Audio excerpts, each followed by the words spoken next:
সবাইকে আমার ইউটিউব চ্যানেলে স্বাগত। আজকে আলোচনা করব ক্যালকাটা ইউনিভার্সিটি সেমিস্টার 6-এ যারা বাংলায় ডিএসসি পেপার রেখেছো B2 অর্থাৎ লোকসংস্কৃতি ও লোকসাহিত্য, তোমাদের এই পেপার থেকে আমি সাজেশান দিয়েছি। মডিউল 1 এবং মডিউল 2 সাজেশান দেওয়া হয়ে গেছে। মডিউল 3 সাজেশান 2-1 দিনের মধ্যে আপলোড করে দেবো, তোমরা অবশ্যই দেখে নিও। এবং এই পেপারে মডিউল 1 এবং মডিউল 2 থেকে বেশিরভাগ বড় প্রশ্ন এবং টিকার উত্তর আমি ইতিমধ্যেই আপলোড করে দিয়েছি।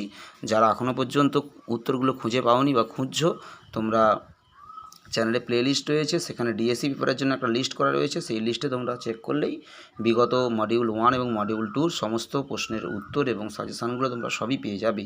আজকে তোমাদেরকে মডিউল 2 থেকে সাজেশানে রয়েছে প্রশ্নগুলো তোমরা দেখলেই বুঝতে পারবে। মডিউল 2 থেকে সাজেশানে যে প্রশ্নটা রয়েছে, রায়বেশে লোকনৃত্য 5 নম্বরের টিকা 2021 সালে এসেছে এবং 23-এও এসেছে। এই প্রশ্নটা 23-এ 10 নম্বরে এসেছিলো, তাই তোমাদের জন্য এবছর 5-এর ইম্পর্টেন্ট। এবং 2021-এও প্রশ্নটা এসেছিলো। তোমরা 5 নম্বরের জন্য এবছর প্রিপারেশান নেবে রায়বেশে লোকনৃত্য। আমি ছোট করে তোমাদেরকে প্যারা প্যারা করে উত্তরটা লিখে দিয়েছি, তোমরা ভালো করে লিখে নাও উত্তরটা। এবং যারা এখনও পর্যন্ত সাবস্ক্রাইব করোনি, তোমরা অবশ্যই সাবস্ক্রাইব করে দাও। তাহলে তোমরা এই পেপার থেকে শুধু নয়, 6 সেমিস্টারের প্রতিটি পেপার থেকে সাজেশান এবং উত্তর সবই চ্যানেলে এক এক করে আপলোড করা হচ্ছে। যদি উত্তরগুলো পেতে চাও, অবশ্যই তোমরা সাবস্ক্রাইব করে দাও, তাহলে তোমরা সমস্ত উত্তরগুলো এক এক করে পেয়ে যাবে। আজকে তোমাদেরকে দুটো টিকা দেব, ইম্পর্টেন্ট টিকা।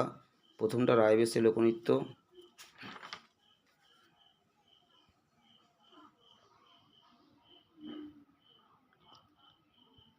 এরপরে তোমাদেরকে আরেকটা টিকা দিচ্ছি, তোমরা ভালো করে দেখো।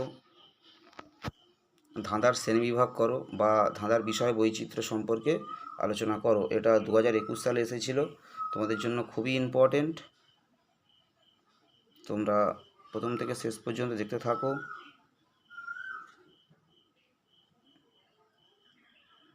এবং ভালো করে লিখে নাও।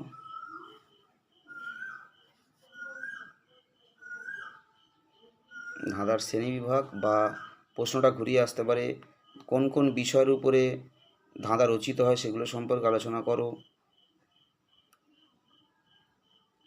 বা বিভিন্ন বিষয় নিয়ে ধাঁধা রচিত হয় সেগুলো সম্পর্কে আলোচনা করো।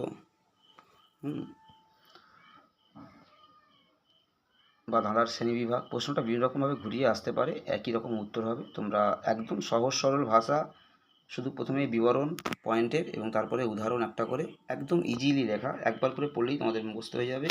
আমি 5 নম্বরের জন্য তাই 5টা পয়েন্টই লিখে দিয়েছি। যাদের বেশি প্রয়োজন হবে অবশ্যই আমাকে হোয়াটসঅ্যাপে কমেন্ট করবে, তোমাদেরকে আমি বড় উত্তর দিয়ে দেবো। যারা এখনও পর্যন্ত সাবস্ক্রাইব করোনি অবশ্যই সাবস্ক্রাইব করে ফেলো, তাহলে তোমরা সমস্ত 6 সেমিস্টারের পাশাপাশি 6-4 সমস্ত তোমাদের পেপারগুলোর সাজেশান এবং অ্যান্সার সবই চ্যানেলে দেওয়া হচ্ছে। সবাই ভালো থেকো, সুস্থ থেকো, সবাইকে নমস্কার।